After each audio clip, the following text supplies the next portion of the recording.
बिस्मिल्लाहिर्रहमानिर्रहीम। नाजरीन, लक्षद्वीप के बारे में अभी बहुत ज़ोर शोर से हर तरफ अखबारों में, चैनलों में ख़बरें आ रही हैं। लक्षद्वीप में इस वक्त ज़बरदस्त अवामी एहतजाज हो रहा है, लोग सड़कों पर हैं। वहाँ के एडमिनिस्ट्रेटर प्रफुल्ल पटेल के ख़िलाफ़ एहतजाज हो रहा है, पुतले जलाए जा रहे हैं, लोग प्ले कार्ड लेकर के सड़कों पर खड़े हैं। सबसे अनोखा एहतजाज इस वक्त जो देखा गया वो ये है कि समुंदर के बीच में, समुंदर के अंदर में घुस करके जवान प्ले कार्ड लेकर के एहतजाज कर रहे हैं और वहाँ लगे एडमिनिस्ट्रेटर के सख्त और काले कानून को ख़त्म करने और एडमिनिस्ट्रेटर को वापस सेंटर में बुलाने की मांग हो रही है। आपको मालूम है कि लक्षद्वीप चंद जज़ायर पर मुश्तमिल सेंट्रल गवर्नमेंट के ज़ेर अख्तियार चलने वाला एक यूनियन टेरेटरी इलाका है, जिस इलाके में 98% सिर्फ मुसलमानों की आबादी है, 2% में हिंदू और ईसाई रहते हैं। वो इलाका जहाँ नारियल की खेती होती है, वहाँ के लोगों का पेशा नारियल की खेती और मछली पकड़ने और उसे बेचने का कारोबार है। ये इलाका केरल से, कोची के मगरबी इलाके से 250 किलोमीटर दूर में समुंदर में ये जज़ीरा वाक़ है। इस जज़ीरे में जब से मरकज़ के इख्तियार में गया है, जब से मरकज़ इख्तियार में है, तब से 1956 के बाद से जब से ये यूनियन टेरेटरी बना है, उस वक्त से अब तक यहाँ जितने भी एडमिनिस्ट्रेटर गए हैं वो रिटायर्ड IAS अफसर होते थे। लेकिन इस मरतबा साल भर कबल जिस अफसर जिसको एडमिनिस्ट्रेटर बना के भेजा गया वो एक राजनेता बीजेपी के, जो गुजरात में प्रधानमंत्री मोदी जब वज़ीर आला थे तो उनको कैबिनेट में मिनिस्टर थे। जब वो वहाँ बन कर गए हैं तो इन्होंने वहाँ RSS और बीजेपी का एजेंडा लागू करना शुरू कर दिया। चूँकि वो मुस्लिम इलाका है इसलिए बेचैनी लोगों में बढ़ गई।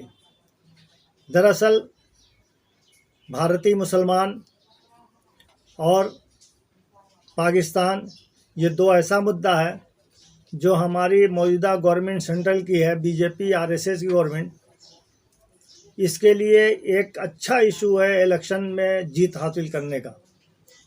कश्मीर को तो इन लोगों ने तबाह बर्बाद किया, गैर कानूनी तौर से उसको बांट दिया, वहाँ के आवाम की मर्ज़ी के बगैर। वहाँ पर अफरा तफरी, बेचैनी और परेशानियाँ वहाँ के आवाम के अंदर पैदा कर दी।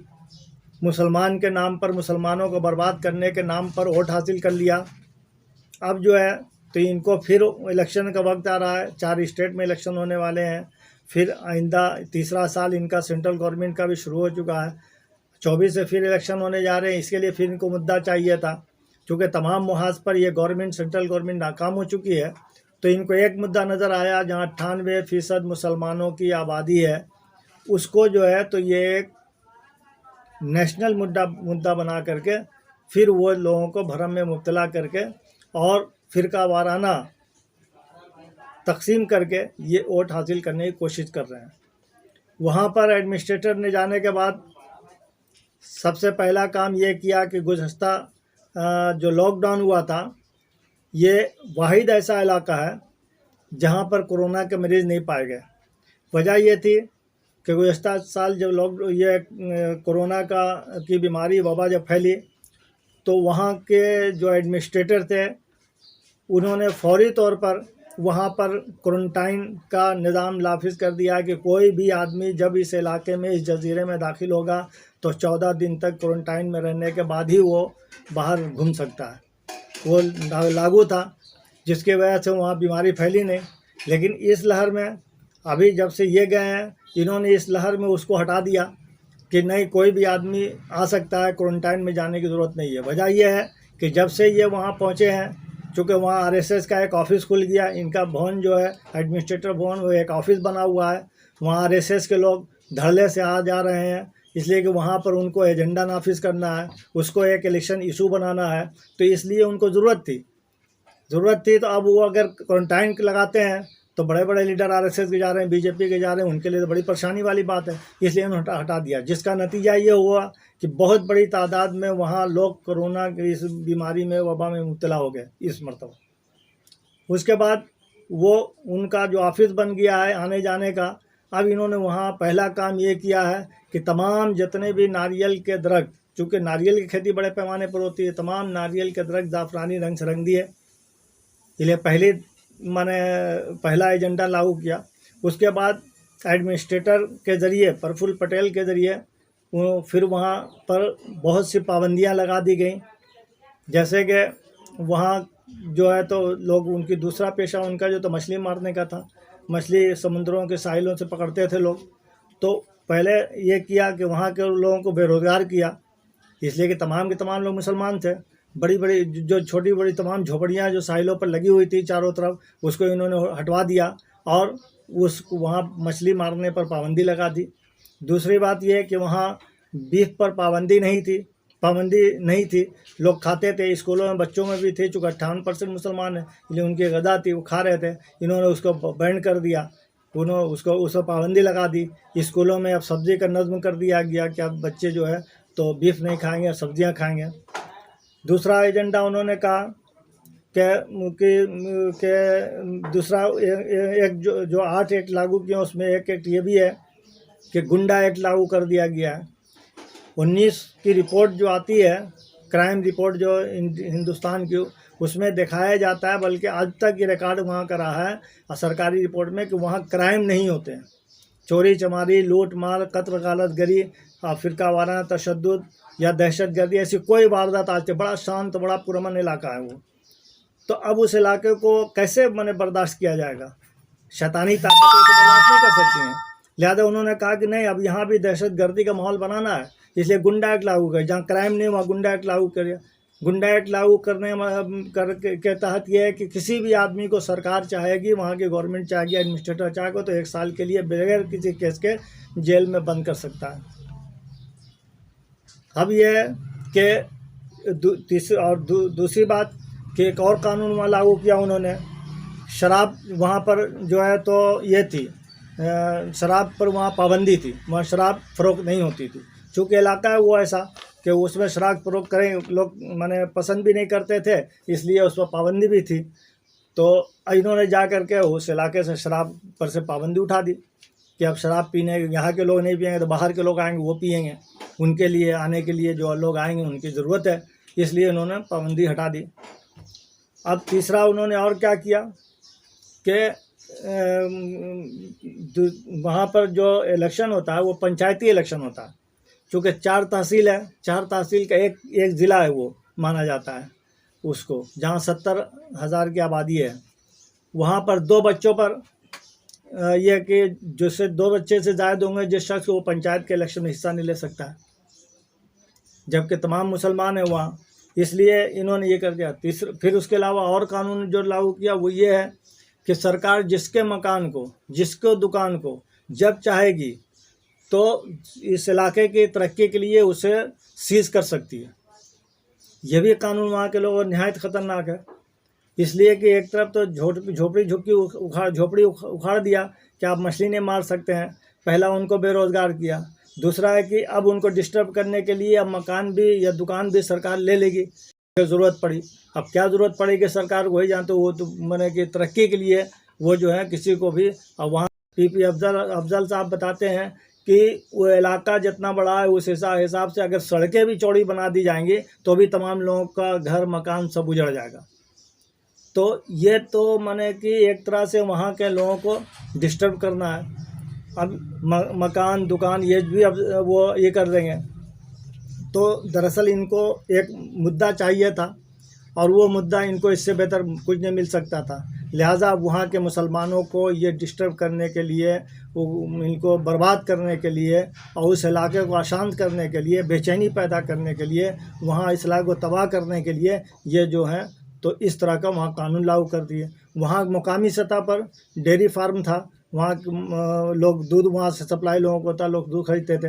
अब उस डेयरी फार्म को बंद कर दिया इन्होंने, कहा कि नहीं अब ये बाहर से दूध आएगा, माने देश की दूसरी कंपनी जो है तो वो दूध यहाँ ला करके बेचेगी। इस तरह बेरोज़गार करने के लिए इन्होंने एक रास्ता बना लिया है। तो ये हालात हैं हमारे मुल्क के, ये ज़ाफ़रानी एजेंडा लागू करने के लिए कोशिश कर रहे हैं। हम आपको अब बता, लक्षद्वीप इलाका जो है वो चंद जदायर पर है, वो 4 तहसील है और वहाँ पंचायती इलेक्शन होते हैं। चंद और एक ज़िला है और एक MP वहाँ का चुना जाता है। इसके बारे में आता है लक्षद्वीप के बारे में कि राजा चीरमल एक राजा था केरल का 6ठी सदी ईस्वी में। उस उबैदुल्ला नाम के एक आदमी ने वहाँ पर जाके लोगों को बसाया और उनका मज़ार भी लक्षद्वीप में अभी पाया जाता है। 6ठी सदी ईस्वी में राजा चीरमल जो है तो उसका वाक़या है कि वो अपने महल के ऊपर घूम रहा था, तो उस वक्त हुजूर अकरम सल्लल्लाहु अलैहि वसल्लम मदीना में मोहम्मद सल्लल्लाहु अलैहि वसल्लम जो है तो तशरीफ़ फरमा हो चुके थे। उनका एक मोजज़ा था कि चाँद को 2 टुकड़े करने का, तो वो अपने छत पर से उस मोजज़े को उसने देखा था, चाँद को 2 टुकड़े होते हुए। और भारत की सबसे पहली मस्जिद भी केरल में है, जिस चीरमल मस्जिद के नाम से लोग जानते हैं। 17वीं सदी में इस इलाके को कंवर के राजा ने, कन्नूर के राजा ने इसे अली रज़ा नामी आदमी को लक्षद्वीप को जो है तोहफे में दे दिया था। इसकी ये तारीख़ है। उसके बाद जो है तो 17वीं सदी ईस्वी की तारीख़ आती है। 17वीं सदी ईस्वी में वो ये जो है तो 17वीं सदी ईस्वी में टीपू सुल्तान 1785 में टीपू सुल्तान के बारे में भी आता है कि वहाँ उसकी हुकूमत थी। इब्न बतूता के सफ़रनामे में भी मोहम्मद बिन तुगलक के वक्त में, जिस वक्त दिल्ली में उनकी हुकूमत थी, उस इब्न बतूता हिंदुस्तान आया था, उसके सफ़रनामे में भी इसका जिक्र मिलता है। इसका मतलब है कि ये बहुत पुराना इलाका था। सुल्तान की शहादत के बाद जब ब्रिटिश गवर्नमेंट से टीपू सुल्तान की जंग हुई, उसकी शहादत के बाद ब्रिटिश गवर्नमेंट ने उस पर कब्ज़ा कर लिया। उसके बाद उसी के अंदर में था। 1956 में जब देश आज़ाद हो गया, 1956 में इसको मद्रास से, सेंट्रल गवर्नमेंट ने इसको मद्रास से अलग करके यूनियन टेरिटरी बना दिया। 1956 से इस वक्त वो मरकज़ी गवर्नमेंट के अंदर में है। अब गवर्नमेंट यहाँ पर अब जो हालात अभी वहाँ जो कानून लगाए गए हैं सरकार की तरफ से, जो वहाँ एडमिनिस्ट्रेटर की तरफ से, उससे ये समझ में आ रहा है कि अब यहाँ पर बहुत ज़्यादा मुसलमानों को कश्मीर से ज़्यादा परेशान करने, बेदखल करने, उनको बेजा जेलों में बंद करने के वाक़यात अब शुरू हो जाएंगे। अभी पहला ही केस वहाँ पर अभी इन्होंने शुरू किया है, तो पहला ही केस आयशा सुल्ताना नामी एक्टिविस्ट भी है और एक फिल्मी हीरोइन भी है, उसके ऊपर इस मुल्क से गद्दारी का मुकदमा दर्ज हो गया। पहला केस वहाँ शुरू हो गया, जबकि वहाँ ना कोई क्राइम है ना कोई मामला आज तक रहा। अब पहला केस अब वहाँ शुरू हो गया। सिर्फ इसलिए शुरू हो गया कि उन्होंने एडमिनिस्ट्रेटर के ख़िलाफ़ ये कह दिया था कि जहाँ शराबबंदी होनी चाहिए, शराब को खोलना गलत है, लोगों की ज़मीन को एक्वायर कर लेना सरकार का अधिकार ये भी गलत है, उनकी दुकानों को बेरोज़गार करना ये भी गलत है, मछली मारने पर पाबंदी लगा देना, आखिर वहाँ के लोग क्या खाएंगे, बेरोज़गारी बढ़ेगी। इसके खिलाफ़ उन्होंने जो बयान दे दिया था, इसलिए जो है तो उसको गद्दारी के इल्ज़ाम पर उसे मुकदमा दायर हो चुका है। अब गुंडा एक्ट एक ऐसा एक्ट वो है जिसके तहत वहाँ पर अब जो कोई भी आवाज़ हुकूमत के ख़िलाफ़ बावत उठाएगा या फिर वो अपने मकसद को पूरा करने के लिए नाहक भी गुंडा एक्ट में बंद कर देंगे। गुंडा एक्ट के तहत ये है कि 1 साल तक वो सरकार उसको बंद करके रख सकती है और उसके ख़िलाफ़ कोई मुकदमा, उस पर कोई कानून 1 साल तक उस पर कोई रिहाई वगैरह उसमें नहीं होगी।